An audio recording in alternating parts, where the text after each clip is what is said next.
Jadi percuma kalau kemudian orang-orang itu disebut besar, tapi tak mampu menyelesaikan masalah-masalah yang sangat fundamental ini. Dewan pengawas ini kasarnya kalau disuruh perang, dia sudah nyerah sebelum perang. Gitu.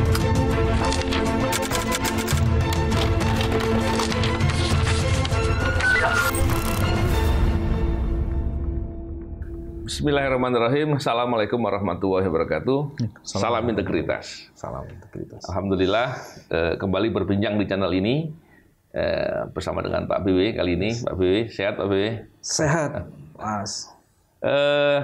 Saya tadi melihat di berita tentang masalah pimpinan KPK. Saya kemarin bilang di Pak BW, pimpinan KPK lagi-lagi pimpinan KPK gitu. Tapi pimpinan KPK yang periode 2000 berapa tuh? 2023. Yang bisa diperpanjang katanya 2024. Bukan di masa Pak BW itu berapa tuh? 2011, 2015. 2011, 2015. Begini Pak BW. Beberapa waktu lalu saya pernah bincangkan juga terkait dengan isu ini kan dengan Pak BW ya, bahwa dengan Pak Saud waktu itu ya, ada Pak Saud. Ya, kita bertiga sama Pak Saud ya, betul. Dan ketika membahas itu, kita semua prihatin, separah itulah kejadiannya. Jadi kejadiannya itu kurang lebih ada tahanan KPK bertemu dengan pimpinan. Tahanan itu ada di basement di sini, di lantai bawah. Di gedungnya pun beda, sebelah gedung. Dan kemudian bertemu dengan pimpinan KPK di lantai 15. Ini suatu hal yang luar biasa. Yang nggak habis pikir adalah kenapa kok sampai bisa bertemu? Karena tentunya ada pihak lain di KPK yang mengizinkan dia bertemu. Ini kan menjadi masalah. Jadi bukan hanya pimpinan KPK-nya saja. Dan pimpinan KPK-nya yang lain kenapa nggak dianggap sebagai hal yang kemudian membuat dia nggak berani berbuat? Saya dapat informasi katanya pimpinan KPK-nya Pak JT. JT? Iya. Itu bukan ini Mas, angkutan barang tuh JT. Pak Jonas Tanak gitu katanya. Jadi ketika bicara terkait dengan bertemu dengan pihak berperkara, ini kan suatu hal yang biasanya harusnya orang tahu karena aturan hukumnya jelas diatur di pasal 65 junto pasal 36 ya, Undang-Undang KPK. Dan itu ancaman hukumannya 5 tahun. Biasanya orang berbuat salah itu Pak BW, itu kan takut ketahuan ya, paling enggak sembunyi-sembunyi gitu. Kalau berbuat salahnya kemudian terang-terangan dan itu kemudian paling tidak kalau di lantai 15 kan itu khusus pimpinan saja di sana. Ada dewan pengawas itu. Kok dewan pengawas? Dulu ada penasihat, sekarang sudah nggak ada. Tapi ketika kemudian bertemu di lantai 15, kok nggak takut dengan pimpinan yang lain? Apakah dianggap pimpinan yang lain sudah sama-sama tahu gitu? Hal begini kan yang kita semakin khawatir gitu. Karena kalau dalam audit itu adalah istilah lingkungan pengendalian, Pak. Lingkungan pengendalian itu apabila kuat, itu biasanya audit tidak terlalu banyak melakukan pemeriksaan dengan sampling-sampling yang banyak. Tapi ini artinya menunjukkan bahwa lingkungan pengendaliannya semakin lemah gitu. Gimana Pak Biu melihat itu? Kita kulitin satu-satu nih Mas. Iya. Pertama yang namanya pimpinan. Iya. Dia ketemu dengan berapa? Kalau pimpinan itu kan bisa banyak ya. Iya. Pimpinan semua. Jadi berapa banyak pimpinan yang ditemukan? Iya. Kan bisa juga ketemu dengan banyak orang atau satu pimpinan, tapi juga bisa. Apakah pimpinan ini sudah ngomong sama pimpinan yang lain dan pimpinan lain kemudian merestui? Jadi jadi bukan di sekedar di pertemuannya, cuman pengetahuan pimpinan lain. Iya. Jadi itu bagian yang pertama. Ditugaskan jangan-jangan ya sudah mainnya aman, bisa juga kayak gitu kan. Jadi siapa itu pimpinannya? Apakah 1, 2, 3? Nah terus di dalam berita masih soal pimpinan, ada yang bilang kan, sekarang kalau boleh jujur gitu kan. Kalimat pembuta kalau boleh jujur itu menandakan bahwa ini kan ada pertanyaan nih. Ini memang orang ini selama ini nggak bisa jujur atau gimana? Atau baru kali ini dia jujurnya, yang lainnya nggak pernah jujur gitu kan? Kalau pengalaman dengan kawan TWK emang sering bohong sih Pak. Itu dia mengatakan sejujurnya dia tidak tahu. Kalimat tekanan sejujurnya tidak tahu itu sebenarnya bisa juga kalimat hiperbol kalau membaca dari komunikasi ya. Jadi itu kalau kita zoom sedikit kita bisa lihat micro expression-nya itu dia bohong apa enggak tuh. Cariin dong itu biar kita periksa. Itu baru ngomong pimpinan 1 Mas. Terus kedua, orang ini tersangkanya naik sampai pimpinan. Ada sistem kan Mas? Iya. Pertanyaan pertama yang biasanya ini kan teman-teman penyidik nih, Mas Novel yang paling jago ini. Kita akan tanya, kok bisa Kan tidak mungkin, ada jarak. Betul. Pasti ada messenger tuh, Mas. Iya, iya. Siapa messengernya ini? Iya. Jadi saya ingin mengatakan, betul yang disebut dengan korupsi itu well organized. Iya, iya, iya, iya. Pasti ada messenger, satu. Iya. Terus kedua, ada begitu banyak aturan yang dilewatin, dilanggar. Iya, iya. Dan ketika aturan itu dilanggar, orang-orang yang punya otoritas di bagian aturan itu, apa responnya? Kalau tahanan itu, seingat saya, hanya bisa keluar dari ruang tahanan kalau ada bom tahanan. Dan itu yang bisa, itu kan mekanisme itu. Nah, jadi kan pertanyaannya kan akhirnya, apakah penyidik? Iya. Biasanya begitu. Karena petugas rutan nggak akan mau keluarkan itu. Petugas rutan mengeluarkan kalau ada rekomendasi penyidik. Sekarang pertanyaannya di penyidik. Dia mengeluarkan itu atas perintah atau karena dipaksa? Nggak mungkin kemauan sendiri yang pasti. Jadi kan ini rangkaiannya banyak nih, Mas. Jadi dengan begitu bagian kedua ini, bagaimana orang yang berada dalam satu kutub tiba-tiba bisa menyatu, ini ada proses yang panjang di sini. Nah, pertanyaannya tadi saya senang dengan pernyataannya Mas. Ada lingkungan yang sudah permisif. Lingkungan pengendalian istilah audit. Itu artinya lingkungan pengendalian yang permisif itu masalah besar, Mas. Betul, betul. Nah, jadi pertanyaannya Dewan Pengawas juga harus memeriksa sejauh mana quality dari lingkungan yang permisif itu terjadi. Iya, iya. Kalau kualitinya itu rendah, itu artinya alarmnya dan alarmnya harusnya jalan. Ya. Celakanya gini, Pak. Yang bersangkutan ini pimpinan, ini yang diduga melakukan pelanggaran kode etik, bahkan diduga pidana bahkan.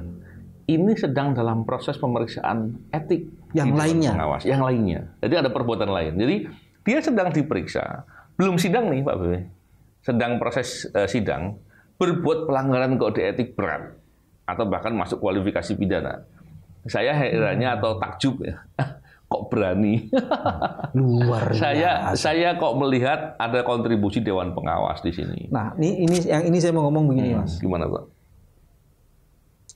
Mekanisme di kita itu seolah-olah sistem dan tidak membuat satu penjeraan atau memungkinkan orang yang sudah melakukan kejahatan itu berhenti. Misalnya begini, kalau dia sedang diperiksa, mestinya ada sebuah sistem diberhentikan dulu dong. Tidak ditugaskan dulu sehingga dia tidak mempunyai akses pada sistem itu karena dia mempunyai daya rusak gitu loh. Apalagi kalau kemudian ini kan kayak residivis nih, Mas. Nah, menurut saya kepekaan dari yang tadi itu Mas Novel bilang itu pengawas dan kecerdasan emosionalnya juga menjadi masalah besar. Jadi percuma kalau kemudian orang-orang itu disebut besar, tapi tak mampu menyelesaikan masalah-masalah yang sangat fundamental ini. Karena kalau saya pandang, saya berkali-kali katakan, Dewan Pengawas ini kasarnya kalau disuruh perang, dia sudah nyerah sebelum perang gitu. Kenapa? Yang pertama dia mengatakan bahwa Dewan Pengawas itu tidak punya kewenangan. Yang pertama itu, dia bilang dia nggak punya kewenangan sehingga dia nggak bisa melakukan apa-apa. Seandainya dia minta handphonenya pimpinan, apakah sebelum memanggil itu ada komunikasi? Kalau ditolak sudah selesai, nggak bisa. Jadi himbauan saja, lebih kepada himbauan. Yang kedua, dia terbatas untuk memanggil atau memeriksa orang-orang. Ini yang membuat kendala buat dia. Dan yang ketiga, kalau kita lihat, seandainya pun Dewan Pengawas punya bukti yang kuat, perbuatannya nyata, jelas, perbuatannya jelas dalam kualifikasi pelanggaran sangat berat, yang hukumannya harusnya diberikan sanksi yang sangat berat seandainya. Bukti-buktinya sangat kuat. Dewan Pengawas tidak bisa memberikan sanksi. Dewan Pengawas maksimal hanya bisa menyarankan agar yang bersangkutan mengundurkan diri. Gitu. Kalau yang bersangkutan nggak mau mengundurkan diri, tidak bisa. Ini juga paradigmatik ini harusnya mulai dipersoalkan, Mas. Kan begini, Dewan Pengawas seolah-olah berhenti mempunyai otoritas kalau ini sudah keluar. Tapi kan Dewan Pengawas bisa menahan orang ini, Mas. Betul, betul. Tidak mengizinkan orang ini keluar sebelum semua masalah ini selesai. Kan dia mestinya punya kayak gituan dong, Mas. Tapi untuk pimpinan, Dewan Pengawas jangankan menahan seperti itu, Pak. Memberikan hukuman pun nggak bisa dia. Hanya bisa menyarankan agar yang bersangkutan menghukum dirinya sendiri dengan mengundurkan diri. Kita kurang lebih. Ya, ini kan kembali lagi, Mas, secara paradigmatik. Kita ini kan mengkualifikasi kejahatan korupsi extraordinary crime. Extraordinary crime. Pimpinan KPK-nya juga harusnya extraordinary. Begitupun Dewan Pengawasnya. Kalau Dewan Pengawas macam kayak begitu, di mana letak extraordinary-nya? Ya. Ini filosofinya kan ada di situ. Dan bahkan, Mas, yang paling menarik itu, dia yang paling mengetahui bukti-bukti yang nyata mengenai kejahatan. Harusnya dia orang pertama yang harus melaporkan itu kalau memang unsur pidananya itu terpenuhi. Jangan bilang saya nggak punya otoritas.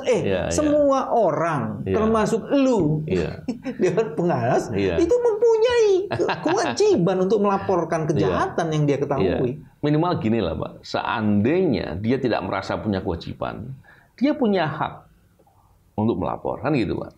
Dia punya hak. Yang kedua, karena dia ini orang-orang yang memahami betul soal hukum, apalagi para ahli hukum nih, Pak. Harusnya pengetahuannya dia ini dijadikan kelebihan untuk bisa mendeteksi atau memeriksa betulkah ada peristiwanya itu, betulkah ada buktinya, peristiwanya benar nggak masalah, betul nggak kualifikasinya pidana. Setelah itu dengan haknya dia, kenapa bicara hak itu menjadi penting? Sebagai warga negara lah minimal, Pak, nggak usah lihat sebagai pejabat lah gitu kan. Dia punya hak untuk melapor.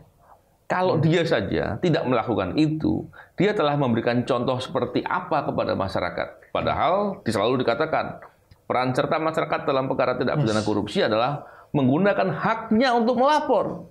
Tapi yang bersangkutan menggunakan haknya pun tidak mau. Belum lagi kalau kita periksa lagi dari sisi kewajiban. Bicara kewajiban, berarti itu menjadi beban untuk harus dia lakukan.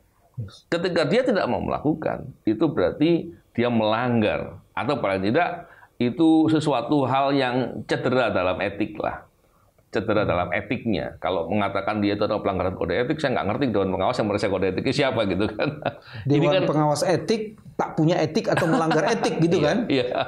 Jadi pandangan saya kurang lebih seperti itu, Pak. Jadi memang saya bisa katakan bahwa Dewan Pengawas punya kontribusi atas masalah ini. Tapi sekarang kita mesti balik lagi, Mas. Ini kan supaya kita tidak terkecoh. Ini kan ada persoalan pimpinan yang memanggil ini. Kita belum periksa nih, ketika dia panggil apa yang didiskusiin. Jadi the content, the substance of isunya itu ada di situ sebenarnya. Karena ini bisa menyangkut berbagai kasus yang lain, Mas. Jadi kita tidak boleh, ini oke dipersoalkan, cuma kita harus mulai masuk lagi. Kok datang ke situ terus apa? Segenting apa? Karena nggak mungkin kalau itu cuma cemen-cemen aja, Mas. Pasti ada isu yang sangat substantif sekali. Dan ini yang luput sebenarnya dalam diskusi kita selama ini. Dari beberapa informasi yang saya dengar, Pak, dan juga saya melihat dari beberapa media yang membahas itu tahanan atau tersangka, tahanan KPK yang bertemu pimpinan ini adalah diduga tersangka suap, pemberi suap, yang dikaitkan dengan sekretaris MA. Saya bisa bayangkan begini, kalau ternyata perbincangannya itu adalah berbicara terkait dengan perkara, maka pimpinan KPK ini yang tadi diduga yang bertemu tadi, itu yang bersangkutan adalah pimpinan yang punya tugas terkait dengan masalah penindakan, tentunya bicara penyidikan dan penuntutan nantinya. Karena dia berasal dari, karena yang bersangkutan juga backgroundnya jaksa. Kejaksaan. Pernah dari jaksa. Nah, jadi kalau melihat dari perspektif itu, konflik of interest itu kuat sekali. Belum lagi kalau kita lihat ada beberapa kepentingan KPK, tentunya dalam konteks sebagai lembaga itu ataupun bisa jadi perorangan, itu terkait dengan masalah perkara-perkara di MA. Ini kan menjadi problem lain lagi itu, Pak. Belum lagi kalau kita lihat lain lagi, jadi banyak sekali ini, Pak. Belum lagi kalau kita lihat dari perspektif beberapa waktu yang lalu ada hakim MA yang perkaranya bebas. Jadi kemudian publik akan bisa melihat ini sebagai banyak sinyalemen yang muncul. Sinyalemennya akan banyak. Kalau saya dari isu yang Mas Novel lontarkan tadi, pertama saya bikin pertanyaan aja, Mas. Itu pimpinan KPK atau pelaku kejahatan korupsi? Kan bisa bersama-sama melakukan, kan? Atau paling tidak sebenarnya dia melanggar undang-undang KPK. Saya khawatir dia menjadi bagian dari pelaku korupsi. Karena udah bersama-sama nih, Mas, untuk mengatur kasus-kasus yang lain, kan? Itu yang ngerti. Terus kedua, ini kan banyak proses yang belum selesai. Perbincangan di antara mereka, kalau itu tidak pernah bisa diungkap, maka kemudian kita sedang mendiamkan proses engineering, rekayasa terhadap kasus-kasus ini selanjutnya. Dan itu sangat mengerikan sekali, Mas. Artinya kan pimpinan KPK ini yang diduga melakukan kejahatan ini, dia sebenarnya sedang menghancurkan kehormatan lembaga dan kemudian membuat ketidakpercayaan publik terhadap kehormatan lembaga ini tambah hancur. Betul. Dan dengan begitu tuh yang kasihan nanti adalah proses persidangan, Mas. Dan ini bahaya banget. Kalau menurut saya sih udah saatnya lah. Paling tidak tuh kalau emergensinya diberhentikan dulu sementara supaya kemudian dia tidak bisa cawe-cawe lagi. Kan? Ini tergantung pimpinan KPK yang lainnya bersikap masa bodoh atau betul-betul concern. Saya kebayang begini, Pak. Penyidik atau fungsional di KPK, penindakan terutama, penyelidik, penyidik dan penuntut. Tentunya dalam bekerja banyak intervensi, Pak. Itu sangat-sangat lumrah karena memang mereka diintervensi pimpinan maksudnya. Pimpinan atau pihak luar, Kalau dulu ketika ada intervensi dari pihak luar, contohnya orang itu ngaku-ngaku temannya pimpinan seandainya. Kita bilang, oh pasti nggak mungkin. Kita bisa bilang begitu. Hari ini, ketika kejadiannya banyak, bahkan berani terang-terangan di kantor KPK, orang pasti logikanya begini, kalau di kantor KPK saja berani, masa iya di luar nggak pernah bertemu dengan pihak berperkara? Kan pertanyaannya begitu. Ternyata kan kalau bicara terkait dengan pimpinan ketuanya lah, Firly Bahuri, waktu menjadi deputi kan kasusnya bertemu dengan pihak yang diduga pihak berperkara. Jadi itu sepertinya sudah akan banyak contoh-contoh kasus mencontoh ya. Iya. Saya khawatir itu justru menghancurkan mental dari fungsional KPK, penyelidik, penyidik ataupun penuntut dalam penanganan perkara. Ketika kemudian ada pihak yang mencoba-coba mengintervensi, saya temannya pimpinan nih, jangan-jangan benar gitu kan? Karena apa? Posisi mereka sekarang ini sebagai PNS, terutama yang pegawai tetap ya. Kalau pegawai negeri dipekerjakan kan bisa dikembalikan saja. Tapi kalau pegawai tetap bisa dipindahkan dan itu akan berdampak kepada jenjang karirnya bersangkutan. Ini hal yang kemudian akan membuat situasinya menjadi lebih rumit dan tentunya akan membuat marwah dari KPK-nya itu menjadi berpengaruh ketika pegawainya tidak berani bekerja dengan objektif, apa adanya dan profesional. Jadi bukan hanya lembaganya yang disentuh, tapi the core of the institutions-nya, yaitu sumber daya manusianya juga sekarang sudah disentuh. Artinya disentuh itu punya impact dan mereka punya menanggung resiko yang berat karena memang sikap permisivisme dari sebagian pimpinan KPK ini. Dan kalau itu sudah disentuh orangnya dan ketika punya dampak, maka kemudian memang sudah tak terberikan lagi. Situasinya itu sangat jelek sekali. Apalagi kalau kita lihat perkara yang sedang diperiksa oleh Dewan Pengawas itu adalah diduga komunikasi yang bersangkutan dengan pejabat di Kementerian SDM via chat. Dan itu berhubungan dengan suatu hal yang bisa menjadi konflik of interest. Karena biasanya hal-hal itu menjadi objek dari pemeriksaan KPK. Dalam hal perkara tidak pidana korupsi. Lama sekali ya nggak ininya. Apa kekurangan ini atau kekurangan sumber daya manusia atau memang nggak niat sebenarnya? Ya itulah Pak, sulit melihat itu. Jadi melihat dari segala perspektif ini kita sangat khawatir dan tentunya kita berharap penegakan hukum perkara di KPK itu berjalan dengan objektif sajalah. Nggak terlalu rumit, nggak terlalu diputar-putar gitu ya. Kalau ada perkara pidana, laporkan, proses, tuntaskan. Gimana Mbak Mega nggak ngomong minta dibubarin ya kalau kelakuannya kayak gini kan? Itu masalah itu. Jadi gitu Pak BW, hal-hal ini keprihatinan kita. Semoga kita ngomong semoga nggak terulang lagi. Jadi salah lagi kita. Kita berharap ini menjadi concern pemerintah agar KPK diperbaiki sehingga agenda pemberantasan korupsi bisa dilakukan dengan sebaik-baiknya karena itu kepentingan kita semua. Terhadap Dewan Pengawas apa pesan kita, Mas? Saya nggak komentar Dewan Pengawas, Pak. Nggak ingin saya komentari.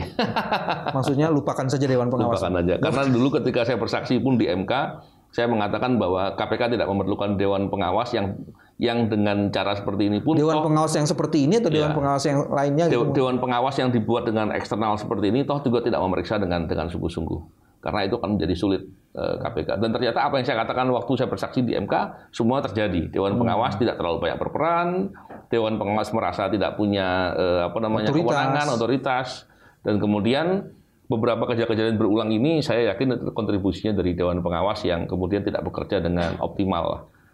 kalau saya mengatakan tidak bekerja dengan benar, kok kayaknya berlebihan. Kasihan juga. Terima kasih Pak BW. Salam integritas. Assalamualaikum warahmatullahi wabarakatuh. Waalaikumsalam warahmatullahi wabarakatuh.